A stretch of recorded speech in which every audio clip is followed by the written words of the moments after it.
দ্বিতীয় আরেকটা বিষয় জিজ্ঞেস করেছেন একজন ভাই যে একজন মুসলিম হিসাবে বাংলাদেশ সিভিল সার্ভিস বিসিএস বা সরকারি চাকরি করা ইসলামের দৃষ্টিতে কতটুকু জায়েজ, দয়া করে জানালে উপকৃত হব। চাকরির ক্ষেত্রে একটা বিষয় মাথায় রাখতে হয়, সেটা হলো আপনি যার চাকরি করছেন এবং চাকরির ক্ষেত্রে আপনি যেটা মান্য করছেন এটার সাথে এই চাকরির বিধানের সম্পর্ক আছে। যেমন কেউ যদি কোনো হালাল প্রতিষ্ঠানে চাকরি করে এটার বিধান একরকম হবে, আর হারাম প্রতিষ্ঠানে চাকরি করে এটার বিধান আরেক রকম হবে। উদাহরণস্বরূপ মনে করেন সরকারি ব্যাংকে চাকরি করে, সুদী ব্যাংক, সুদী সিস্টেমে চলে এমন সরকারি ব্যাংকে চাকরি করে, এটাও সরকারি চাকরি। আবার কেউ কোনো একটা সরকারি শিক্ষা প্রতিষ্ঠানে শিক্ষকতা করে, এটাও সরকারি চাকরি। কিন্তু দুইটার বিধান কিন্তু আমরা এক বলতে পারি না। দুইটাই সরকারি চাকরি, কিন্তু দুইটার বিধান কিন্তু আমরা এক পর্যায়ে ফেলতে পারি না, বরং এর মধ্যে অবশ্যই পার্থক্য করা লাগবে। একটা মুসলিম দেশ, যদিও এখানকার সরকার ইসলামী না, দেশটা মুসলিম কিন্তু সরকারগুলো ইসলামী না বা ইসলামী সিস্টেমে দেশটা চলে না, কিন্তু এখানে ঢালাওভাবে যদি ফতোয়া দেওয়া হয় যে সরকারি চাকরি করাই যাবে না, তাহলে পরিণতি কি হবে? পরিণতি হবে সমস্ত পাপিষ্ঠরা, সমস্ত নাস্তিকরা, বামরা, এই জাতীয় লোকরাই গিয়ে সরকারি চাকরিতে বসবে। ইসকন থেকে শুরু করে আরও যা কিছু আছে, এরাই প্রতিটা সেক্টর দখল করবে। দিন শেষে সাফার করতে হবে মুসলিম কমিউনিটিকে। এই যে আমরা যখন জেলে গেলাম, আমরা দেখলাম যে সেখানে এমন কিছু মানুষ আছে যারা ছোটবেলায় হয়তো মাদ্রাসায় পড়েছে, অথবা মাদ্রাসায় পড়ে নাই কিন্তু কোনো হুজুরের কাছে কিছু কোরআন শিখেছে, অথবা এগুলোও করে নাই কিন্তু কোনো ইসলামী দল করেছে বা ইসলামী ধারায় যেমন দাওয়াত তাবলীগ বা এগুলোর করে মেহনত করেছে। আমরা দেখেছি এই মানুষগুলো আলেম হিসাবে আমাদেরকে যতটুকু পেরেছে সম্মান করার এবং খেদমত করার চেষ্টা করেছে।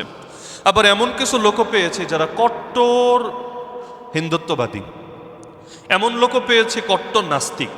এগুলো এমনভাবে আমাদেরকে অতিষ্ঠ করেছে এবং কষ্ট দেওয়ার চেষ্টা করেছে যেগুলো ভাষায় প্রকাশ করার মতো না। এমনকি রিমান্ডে থাকাকালীন একজন সাধারণ সিপাহী, মানে যখন আমাদেরকে ওই যে রুমের মধ্যে আটকে রাখে ওই সময় একজন সাধারণ সিপাহী কিন্তু এটাকে দেখে বুঝেছে এমনি পাহাড়ি, কিন্তু সম্ভবত নাস্তিকই হবে, যদিও নিজেকে নাস্তিক বলে নাই, কিন্তু এমন চুলকানি তার আল্লাহ নিয়ে, রাসূল নিয়ে, ইসলামের বিধান নিয়ে পুরো তর্ক শুরু করে দিয়েছে।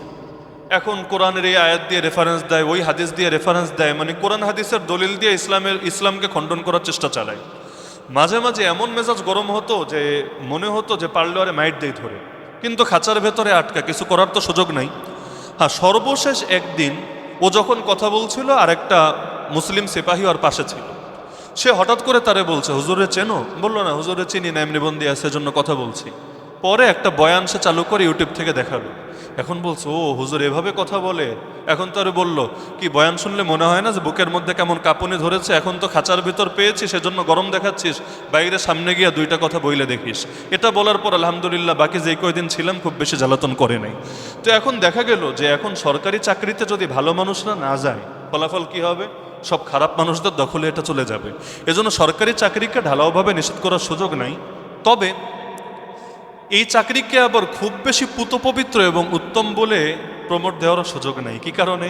কারণ সরকারি চাকরি যারা করে তাদের বেতন যেই সোর্সগুলো থেকে আসে, টাকা তো আর সরকার বাপের জমি বেচে দেয় না, বেতনগুলো যেই সোর্স থেকে আসে, মানে সরকারের আয়ের সোর্স যেগুলো আছে, এগুলোর মধ্যে কিছু অংশ আছে না হারাম, কিছু অংশ আছে না সন্দেহযুক্ত।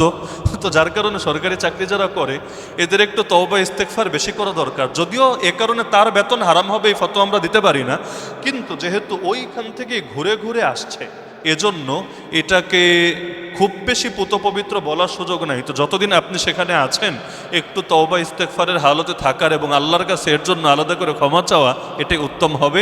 আর যতদিন সেখানে আছেন যতটুকু পারেন দাওয়াতি কাজ করার, মুসলমানদের খেদমত করার, ইসলামের ভেতরে থেকে কিছুটা কিছুটা উপকার করার, এটা চেষ্টা করার সুযোগ আছে। আমি জেল থেকে বের হওয়ার পর একজন সচিব, নাম বলার দরকার নেই, একদিন দেখা হলো। তো আমাকে বলছে, হুজুর আমরা তো তাগুতের চাকরি করি, ওনার ভাষা আর কি, আমরা তো তাগুতের গোলামি করি, চাকরি করি, আপনাদের মতো তো আর আমরা স্বাধীনভাবে চলতেও পারি না, কিন্তু আলহামদুলিল্লাহ এতটুকু করি যে এখানে থেকেও যতটুকু সম্ভব ইসলামের খেদমত, বেশি তো পারি না, যতটুকু সম্ভব ইসলামের খেদমত করার বা আলেম ওলামার খেদমত করার চেষ্টা করি। তো এজন্য দোয়া কইরেন আল্লাহ যাতে একটু অন্তত কাটাকাটি করে। কাটাকাটি মানে ওই পাপটারে আল্লাহ যাতে পবিত্রতার দ্বারা কেটে দেয় আর জাহান্নামে ফেলে না দেয়। তো কথাটা শুনে আমার ভালো লাগলো যে আলহামদুলিল্লাহ এই মানসিকতা থাকা তো সুন্দর, যে আসলে আমরা যে চাকরি করি, যেমন ধরেন কেউ পুলিশে চাকরি করে, এখন তাকে যদি আদেশ দেয় যে তোমাকে এই মদের বার পাহারা দিতে হবে, কিছু করার নেই। তাকে যদি আদেশ দেয় তোমাকে বেশ্যাখানার পাহারাদার হিসাবে কাজ করতে হবে, কিছু করার নেই। তাকে যদি আদেশ দেয় হুজুরের হাতে, মাজলুম হুজুরের হাতে হাত করা লাগায় রিমান্ডে নিয়ে মাইট দিতে হবে, তেমন কিছুই করার নাই।